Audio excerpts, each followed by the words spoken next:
పెళ్ళైనా పండగైనా వేడుక ఏదైనా పట్టుచీరల ప్రత్యేక వేదిక వారాహి సిల్క్స్.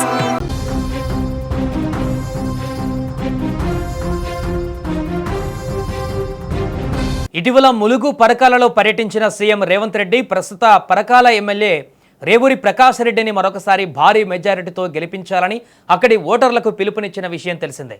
అయితే ఈ వ్యాఖ్యలే ఇప్పుడు కొండా ఫ్యామిలీలో అగ్గిని రాజేసింది. ఇంతకు ఆ రోజు సీఎం ఏం మాట్లాడారో ఒకసారి చూద్దాం.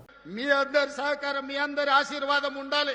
నిండు మనసుతో ఏ విధంగా అయితే పరకాలలో మన్న ప్రకాష్ అన్నని గెలిపించినో రాబోయే 2029లో రెట్టించిన మెజారిటీతోనే ఈ ప్రాంతంలో గెలిపించండి. చూసారుగా, సీఎం చెప్పిన ఈ ఒక్క మాటే కొండా ఫ్యామిలీలో మరీ ముఖ్యంగా కొండా సుష్మిత ఆగ్రహానికి కారణమైంది. వెంటనే ఓ మీటింగ్ ఏర్పాటు చేసుకున్న ఆమె ఏకంగా సీఎం రేవంత్ రెడ్డి పైన సంచలన వ్యాఖ్యలు చేసింది. ఏం రేవంత్ రెడ్డి, సీఎం అవ్వగానే కళ్ళు నెత్తికెక్కాయా అంటూ కాస్త ఘాటు వ్యాఖ్యలు చేశారు. మా దయతోనే పరకాలలో రేవూరి ప్రకాష్ రెడ్డి గెలిచాడు. ఆ రోజు నీకు సహాయం చేసిన మా నాన్న ఈరోజు నీకు కనిపించడం లేదా? 2 ఏళ్ల తర్వాత వచ్చే ఎన్నికల గురించి ఎందుకు? రేవూరి ప్రకాష్ రెడ్డిని ఇప్పుడే రాజీనామా చేయమను. రేవంత్ రెడ్డి వచ్చి ప్రచారం చేసిన రేవూరి ప్రకాష్ రెడ్డి గెలవడు అంటూ కాస్త ఆవేశంతో మాట్లాడారు. ఇంతకు కొండ సుష్మిత కూడా ఏం మాట్లాడారో ఆమె మాటలోనే విందాం. అయ్యా రేవంత్ రెడ్డి, నువ్వు గాని రేవూరి ప్రకాష్ రెడ్డి గాని వాళ్ళ తాత గాని వాళ్ళ అయ్య గాని ఎవరైనా గాని నేనే ఇక్కడ ఎమ్మెల్యేని,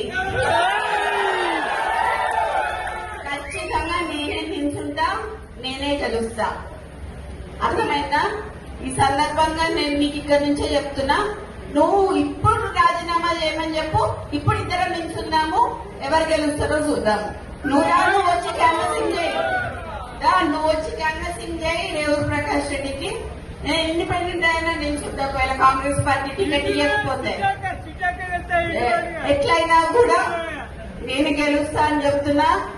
ఈసారి పర్కాల ఎమ్మెల్యేగా నేను పోటీ చేస్తానని ఈ సందర్భంగా ఈ కొండా మురళి మంచోడు కాబట్టి ఇప్పటి వరకు బయట మాట్లాడలేదు. కొండా సురేఖ మంచిది కాబట్టి మాట్లాడలేదు.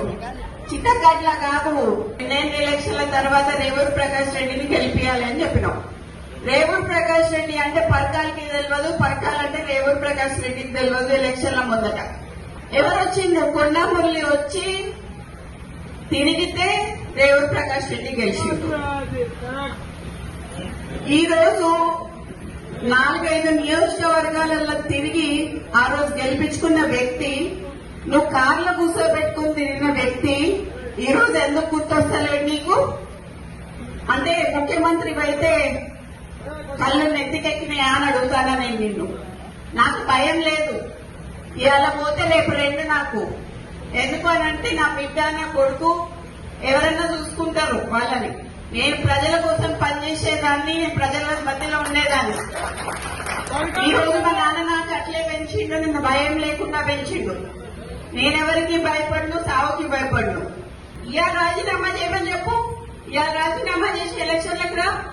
నా ఇల్లు ఇక్కడ మంచినీళ్ళు ఉన్నది, 3 అంతస్తుల బిల్డింగ్ నీకు ఇస్తా. వచ్చి అక్కడనే ఉండి రేవూరి ప్రకాష్ రెడ్డికి నువ్వు వచ్చి క్యాన్వసింగ్ చేయి. రేవూరి ప్రకాష్ రెడ్డి గెలుస్తాడా? లేకపోతే కొండ కుటుంబంలో ఎవరి నుంచి గెలుస్తాడా?